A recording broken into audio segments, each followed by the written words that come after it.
Good afternoon, everybody. Big Mike back here with you once again. Welcome back to Big Mike Talks, where today I'm going to be bringing you the week that was in pro wrestling. So it's going to be just Monday Night Raw and NWA Power. Going to be reviewing Dynamite along with SmackDown on Monday, because tomorrow is the Elimination Chamber. And we got some good things coming along the pipeline. So we're going to start with a little Monday Night Raw.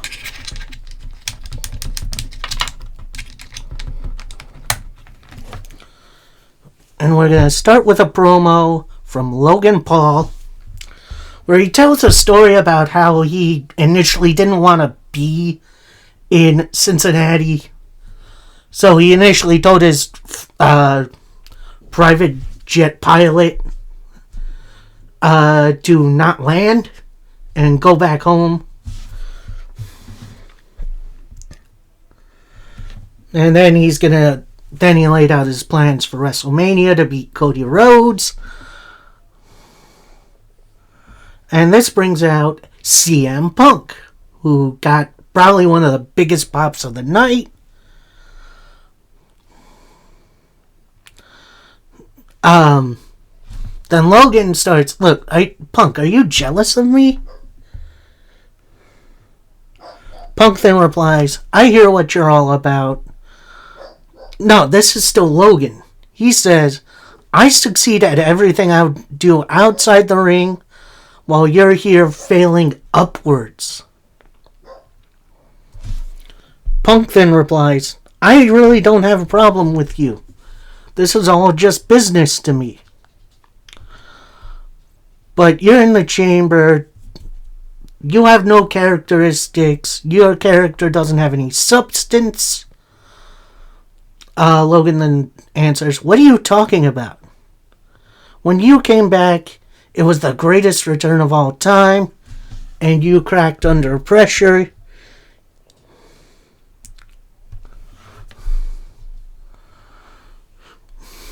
And you're about half the man I am.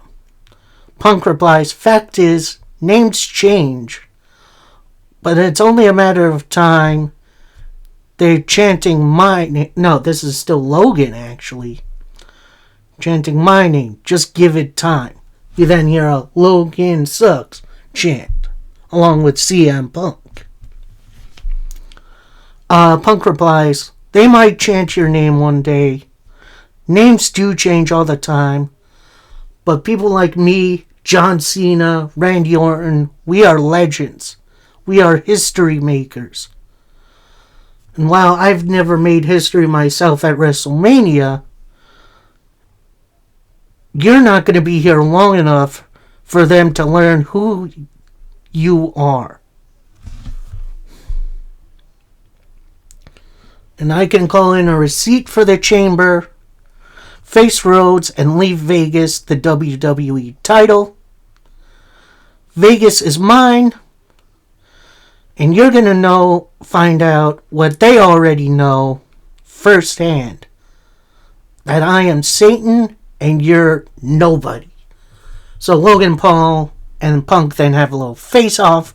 Paul then slaps the taste out of CM Punk's mouth and bails out of the ring.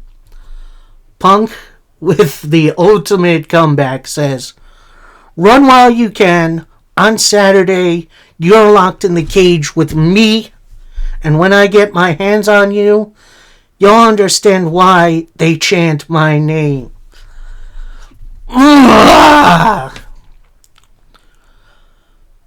This is kind of why I'm enjoying this road to WrestleMania a bit more than others. We don't really know what the card's going to be, and I'm okay with that. I wouldn't mind seeing Punk versus Logan Paul one-on-one.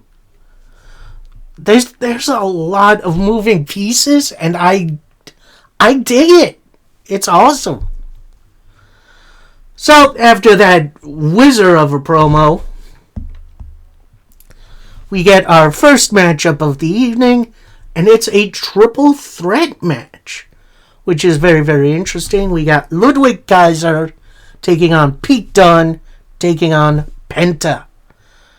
And this was absolute chaos, but in all the right ways. A lot of really good back and forth. A lot of, obviously Kaiser and Dunne working each other over, and then Penta just kind of inserting himself.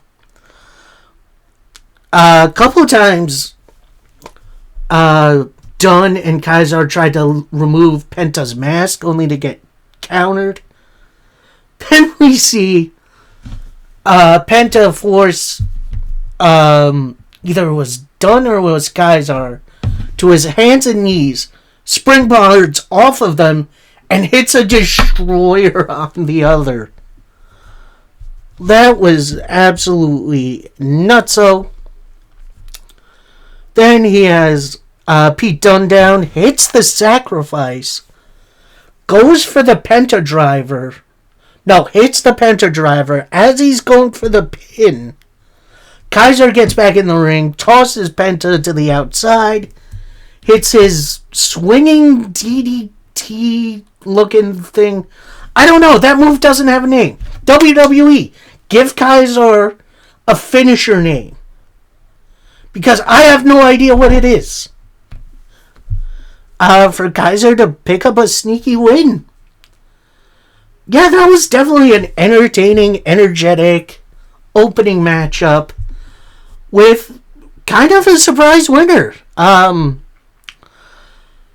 not sure where this is going. I hope we got something at WrestleMania coming that involves these three and maybe Tyler Bate. But yeah, I'm not sure what's going to be going on. We then get a nice John Cena vignette because, we need it because none of his opponents for the Chamber have even mentioned Cena other than Punk. So, that's been weird. Cena pretty much gave his opponents an open invitation to talk some smack about him. And this is all we got from Punk.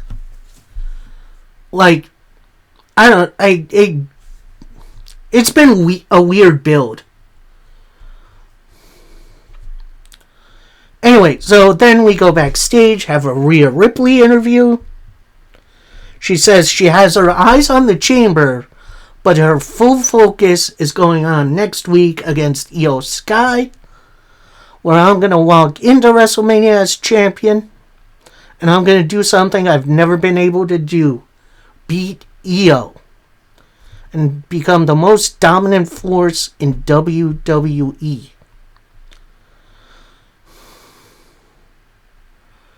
And then in walks Io Sky, where she says, next week I'll beat you again, go into WrestleMania as champion,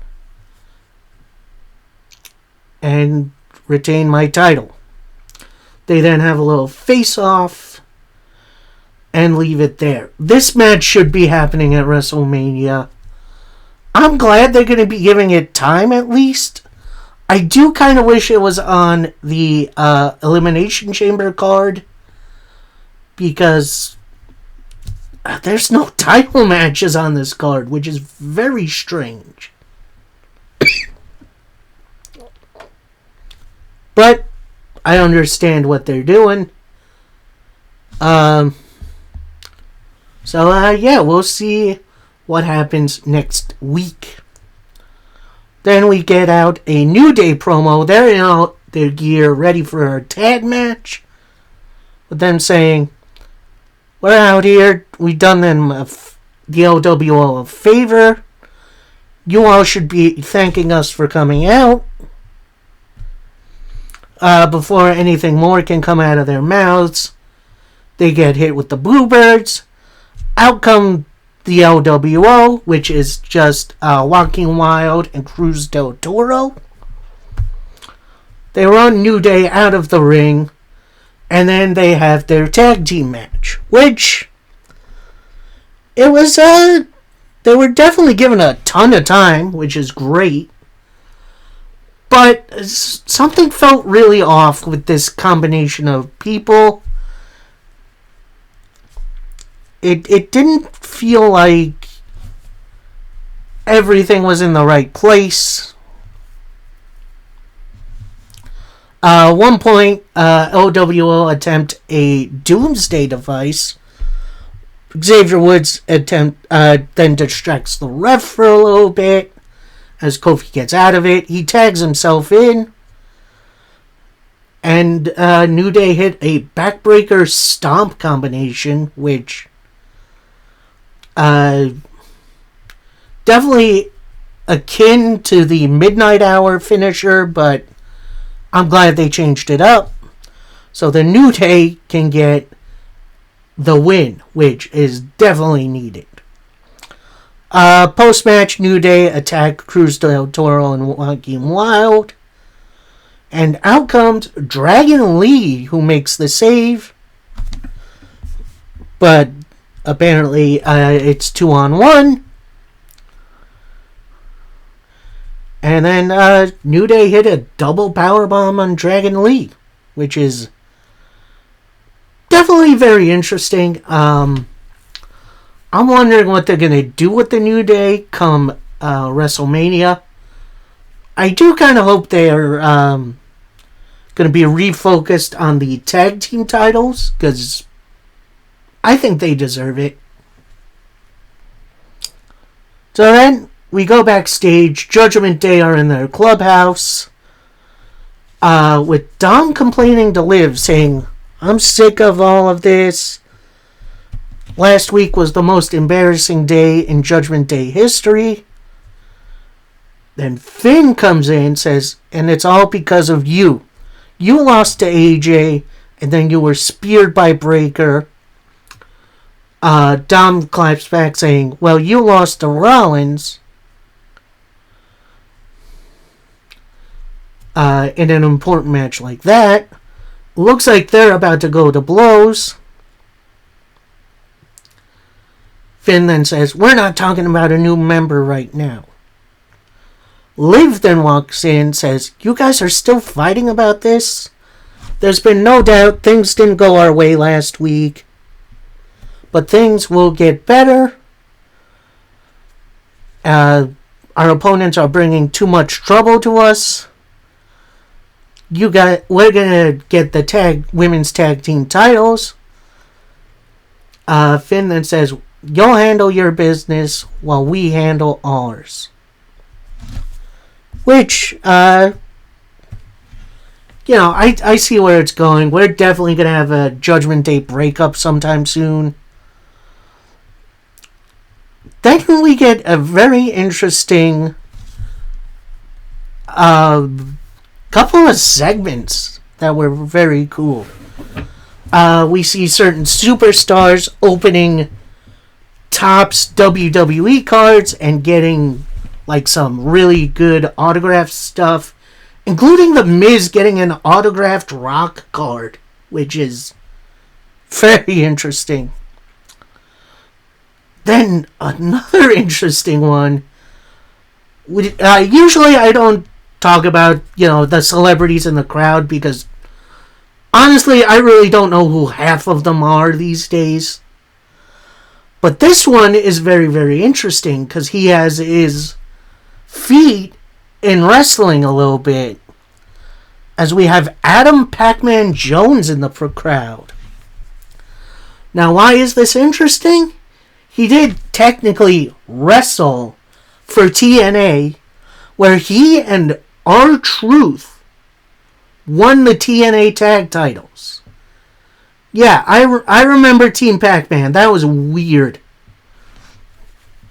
But, definitely interesting time in wrestling, especially with TNA. Then we had a little Gunther promo. He's not dressed in his suit. He's dressed in his gear, which is very interesting. So he's in the ring. He says, "I can understand why you cannot contain your excitement, as your World Heavyweight Champion is in action tonight. But I don't want to talk about that right now. I want to talk about WrestleMania. When Jay initially chose me, I was angry, but not anymore. Because now I have the opportunity to embarrass that clown on the grandest stage possible. And I offered a chance to someone tonight. Let me introduce you my opponent, Akira Tozawa. Now, normally I don't cover, the people walking into the arena, because usually nothing really happens.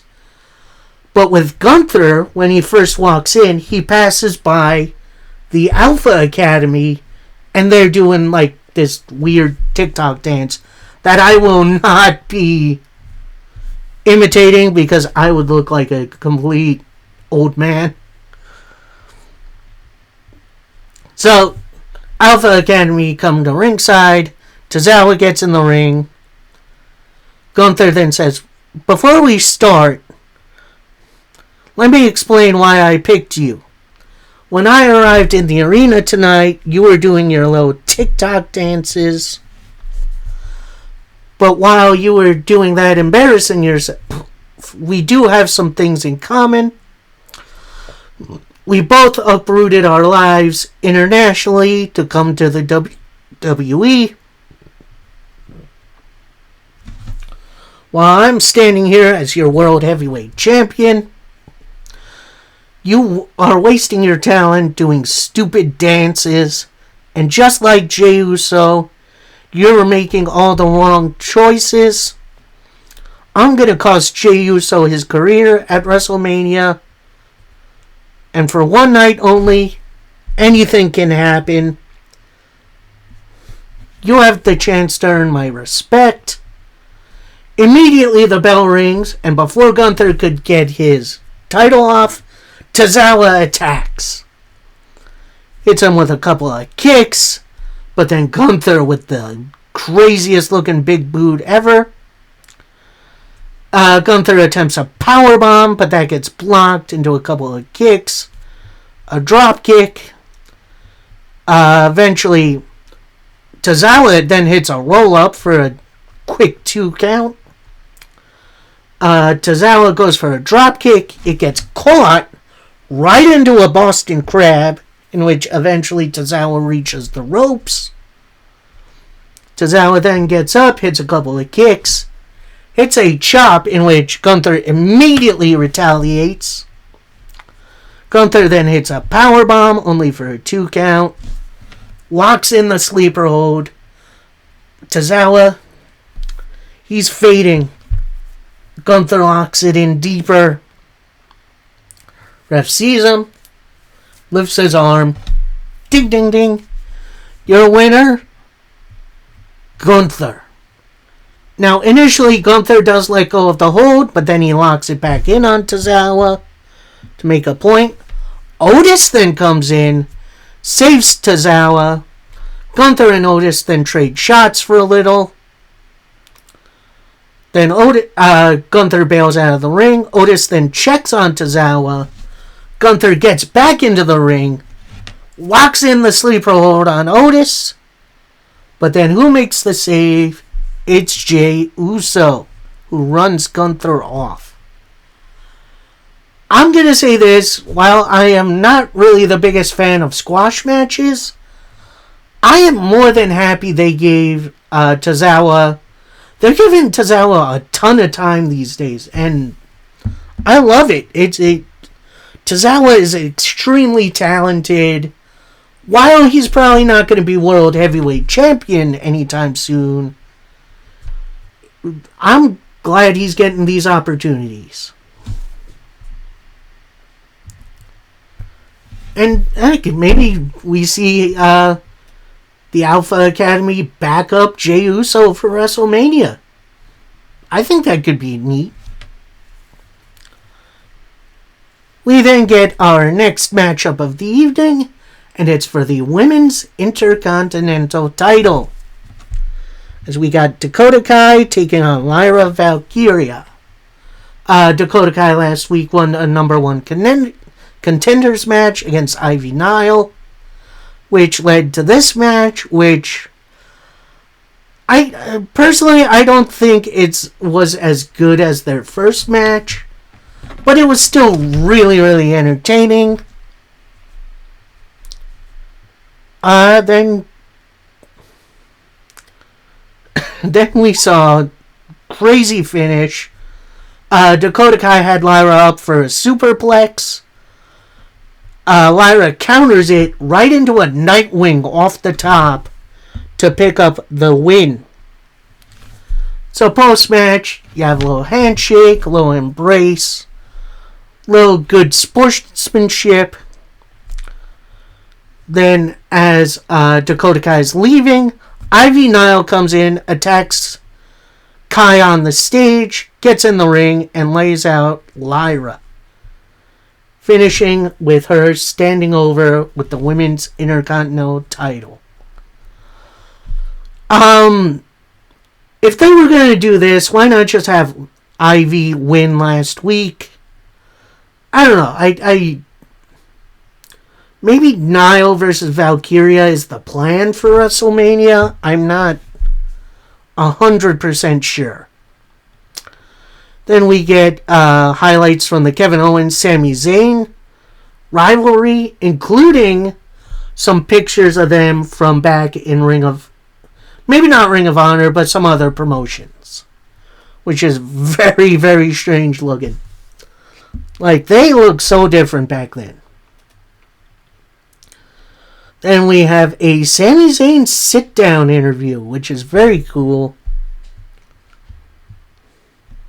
with Sami revealing, I went to Kevin Owens' house myself the other night, but no one was in, except for his mom, in which we had a conversation.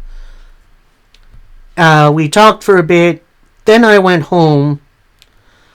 What I was told this was all my fault. I didn't recognize myself. For all Kevin and I have been through, we never involved our families like this. Don't I know what we're capable of right now? We're not in the right headspace. But I understand why WWE didn't sanction this match. It's going to be a war. Kevin, I hope you're ready. It's going to be a bad time for both of us. But it's especially going to be a bad time for the loser. So, yeah, definitely a very interesting, serious promo from Sami Zayn. We then get a little Elimination Chamber card rundown. Then we see a very weird Naomi Bianca Belair vignette talking about how they want revenge on Judgment Day for what they did to Jade Cargill. Then we have this very interesting little matchup as we got Dominic Mysterio taking on Braun Breaker, non-title. And at first this was the Braun Breaker destroys Dom show, but then Finn and Carlito did get involved, which gave Dom the advantage for a little bit. He hits the 619, attempts the frog splash, but Braun gets his knees up. Braun attempts a superplex, that gets blocked. He immediately gets up, hits a Frankensteiner, which is... it's crazy how athletic this dude is. Then, as Braun is setting up for his speeder, Carlito and Finn grab Braun, drag him out of the ring. Ding, ding, ding, match thrown out. Then the entirety of Judgment Day attack Braun post-match. Braun then fights back for a little bit, hits everyone with a spear, except for Finn, who's rolls to the outside, grabs a chair. Finn was then going to hit Braun with a chair. Braun then kind of grabs it, throws it down. Finn then bails to the outside. So, yeah, definitely some intricate bits being built up for the Intercontinental title. Could potentially see maybe some sort of multi-man match for WrestleMania. We'll see. We then get a replay of the Rock Cody Rhodes segment from SmackDown, which, like, I understand where Rock was coming from with that one. I think he could have worded it a little bit better.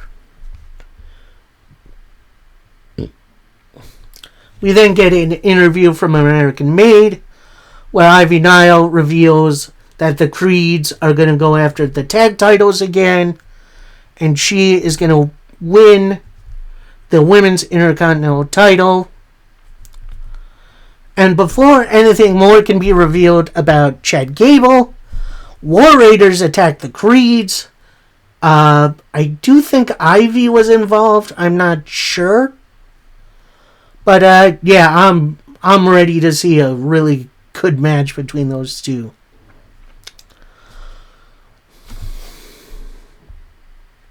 So next up, we're in the ring for a Cody Rhodes promo. Definitely interesting to see him with this immediate follow-up, where he says, "I'm pretty sure I know what we're supposed to talk about. What does it all mean to ask for someone's soul? I can tell you, I understand The Rock's offer. This is good guy 101 to not lie to you.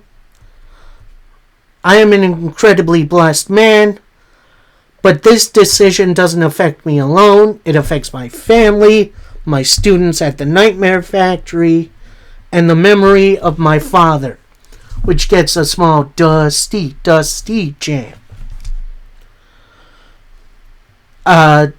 Where Cody continues, "It was back in his 60s where he was breaking his body on the indies, trying to make ends meet.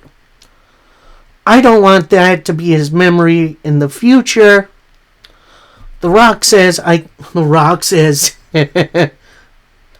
can have it all without having to fight, scratch, and claw. But before more can come out of his mouth, out comes Seth Rollins. Comes in the ring, grabs the microphone, says, 'Cody Rhodes, this is the first time sharing a ring in nearly a year since you won at I helped you win at WrestleMania. I loved being a part of that moment and that celebration.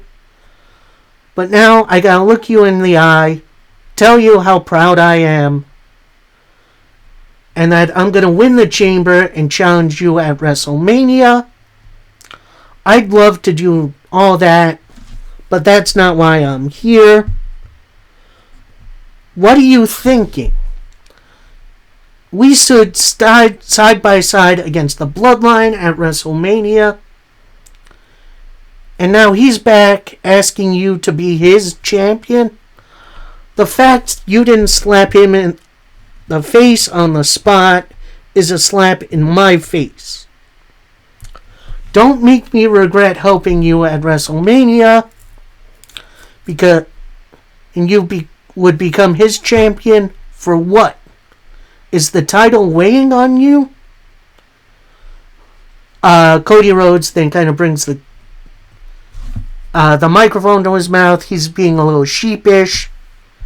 He said, "I wish this conversation would go differently. You're sounding judgmental right now. He asked for my soul because yours is compromised. Dang. You took your shot with the Authority. I know you.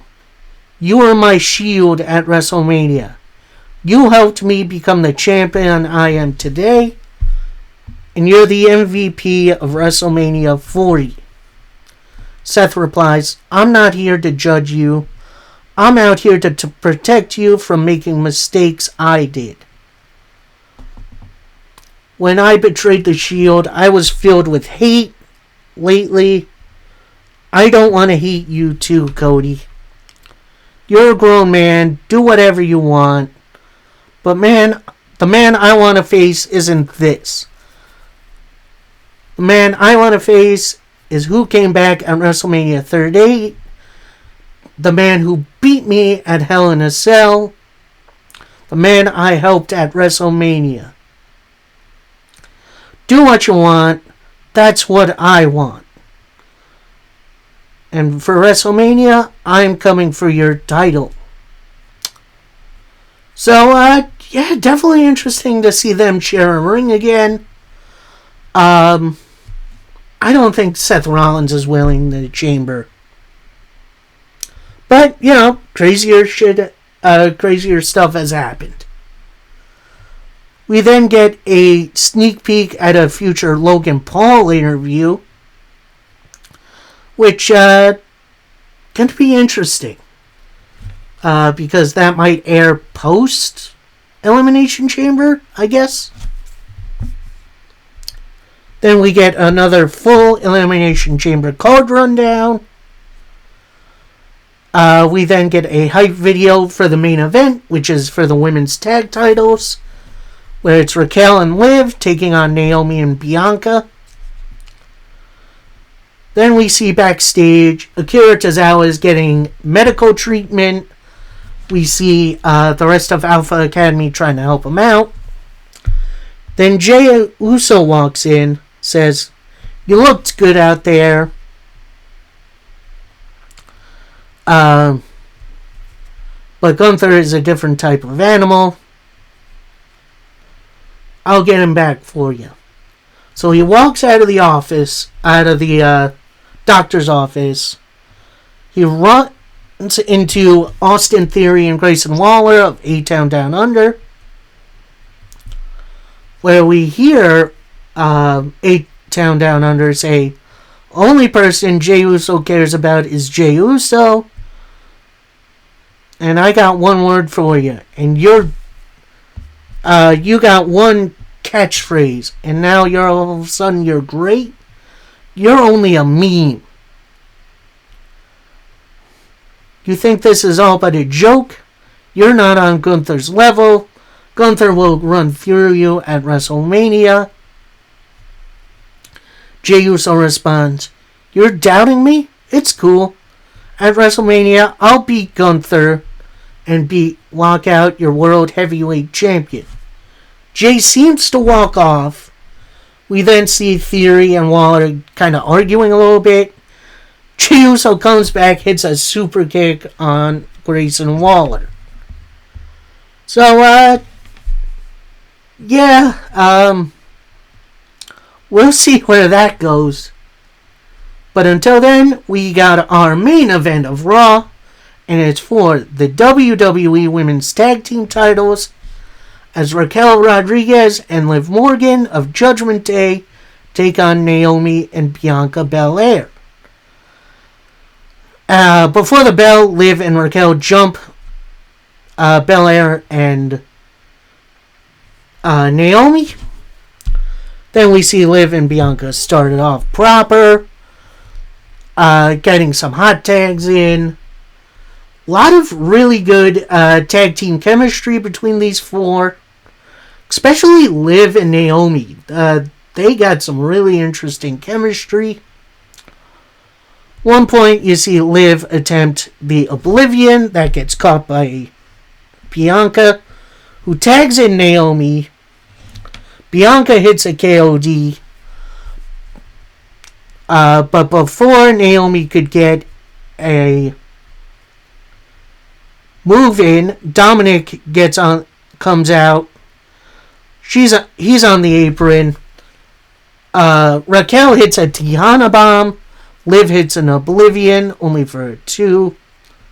Bianca with a huge spear, and then Naomi with a middle rope X Factor, only for a 2 count.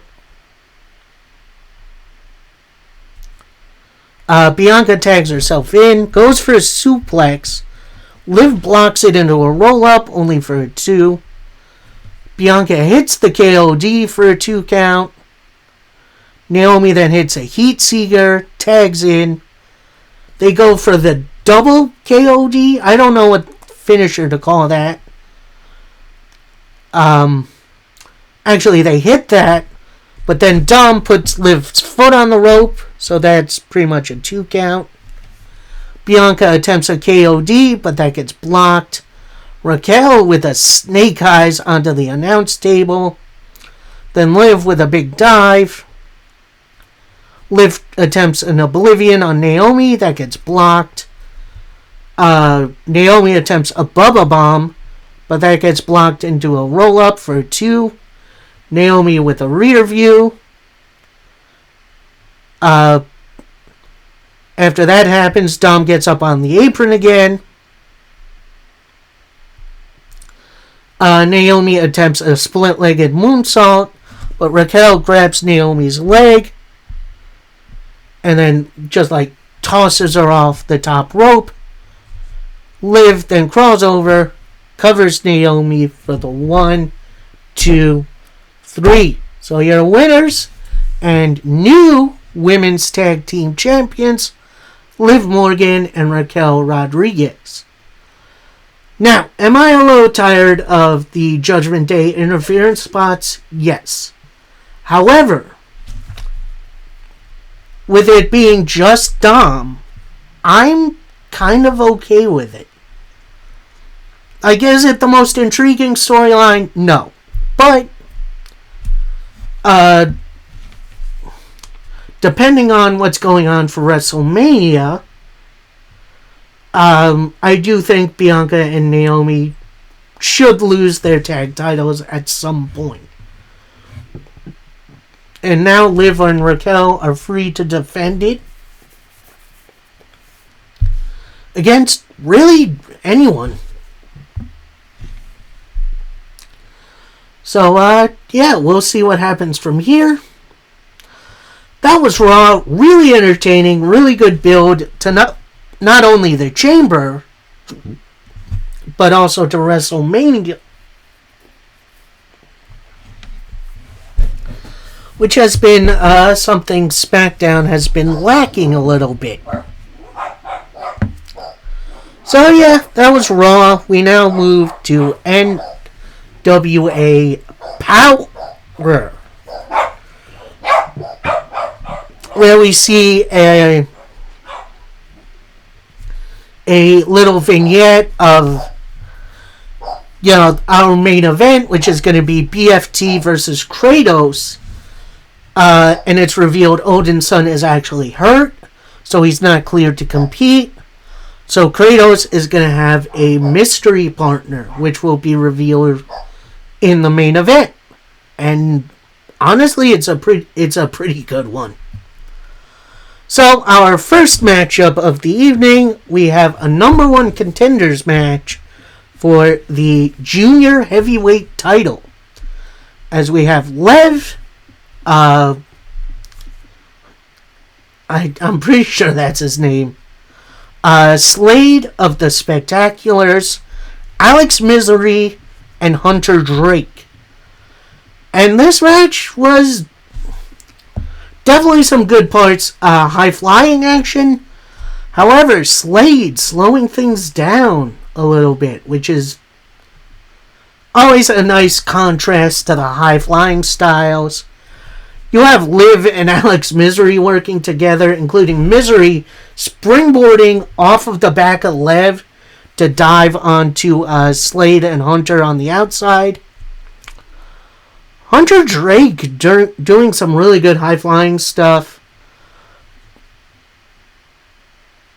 But eventually, Alex Misery... I think it was... it was Hunter Drake attempting a moonsault, gets caught.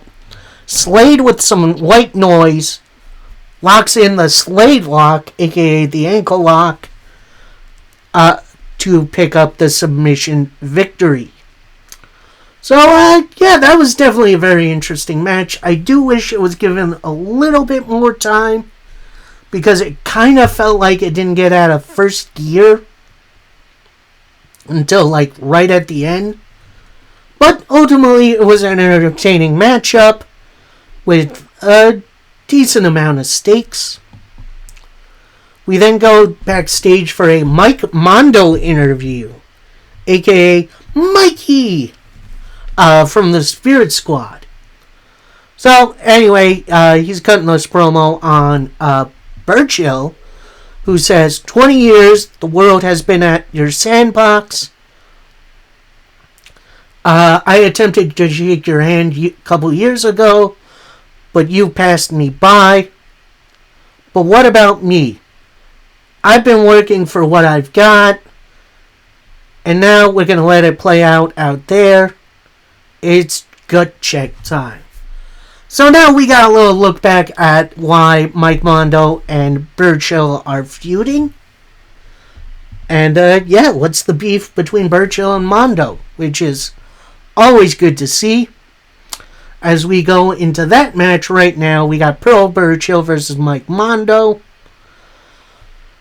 Burchill definitely trying to use his finesse against the overpowered Mike Mondo, which is very interesting to say because that dude was a string bean when I first saw him. Definitely some really good back and forth.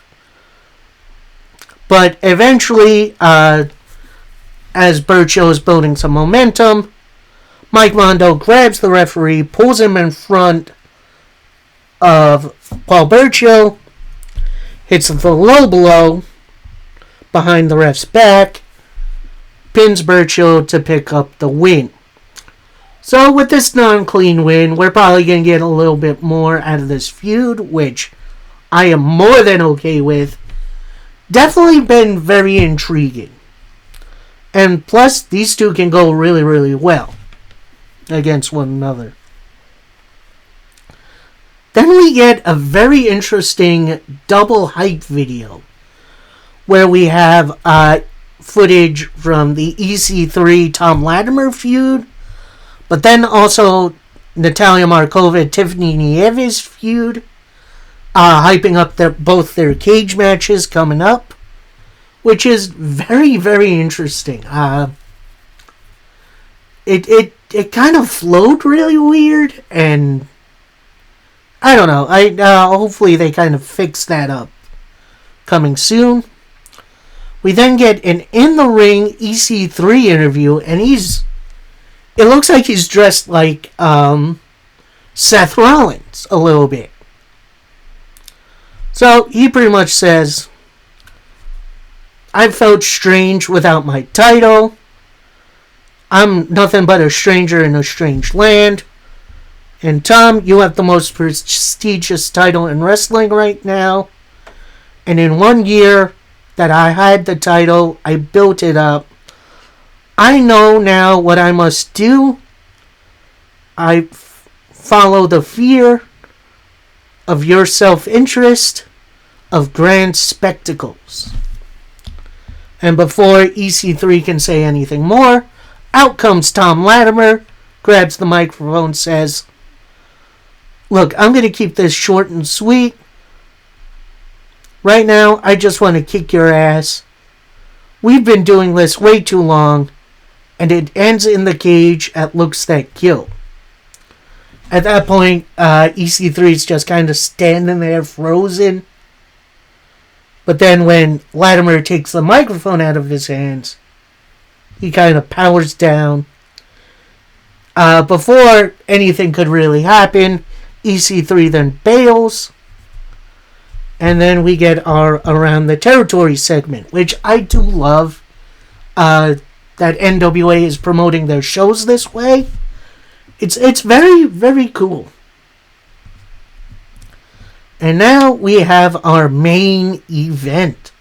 As we have BFT, who are dressed now kind of like Demolition, which is very, very interesting looking, taking on Kratos and his mystery partner, which turns out to be Tim Storm, which very interesting partnership. Storm and Damage started off. We got our initial Iron Claw tease. Carnage then Damage then bails to the outside. to talk with Carnage and Aaron Stevens. They get back in, and it's pretty much a big old hoss fight. Storm tags in Kratos. Just the combination of strikes and suplexes. Eventually, Carnage gets tagged in. He gets a little offense. Then after a headbutt, Damage gets tagged back in, and they just hit splashes and clotheslines, finishing off with a Damage spinebuster, only for a 2 count. After a suplex attempt, Carnage gets tagged back in, who then locks in a nerve hold, which is maybe not the most exciting move in pro wrestling. But eventually, Kratos does fight out of it. Hits a big old power slam. And as he's going for the tag, Carnage goes around the ring, takes Tim Storm off the apron. And Kratos fights on his own for a little bit. It's with Damage hitting a big old falcon arrow, taking out both guys. Carnage and Tim Storm eventually tag each other in. They trade moves for a little bit.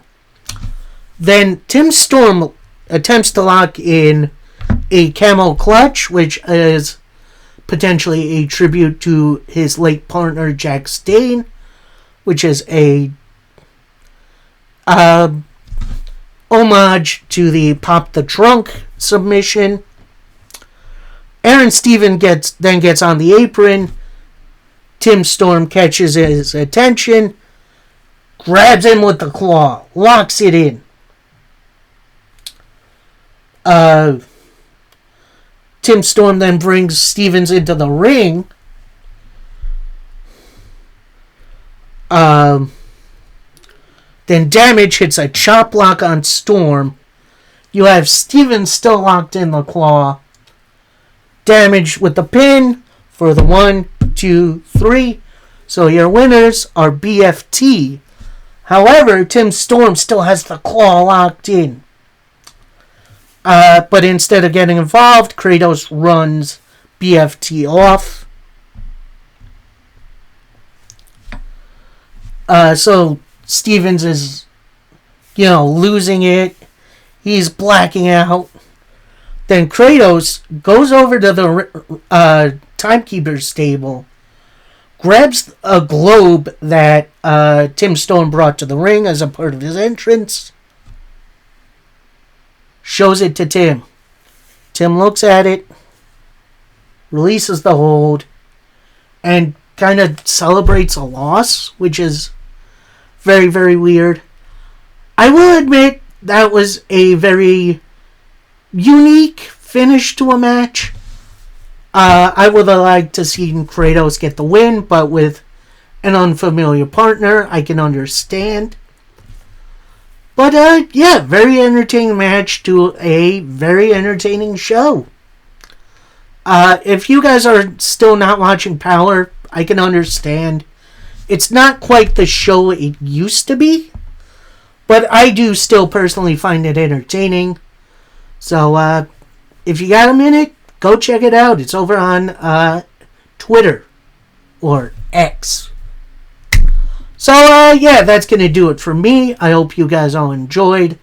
Like I said, I'll be doing a Power Dynamite review on Monday, along with WWE SmackDown, which goes down tonight. Then on Tuesday, going to be reviewing Elimination Chamber. Then I think on Thursday, I'm going to do a makeup video. Make it up from when I was sick and not doing videos. So hopefully you stay tuned for that. Till next time, happy wrestling, everybody. Peace.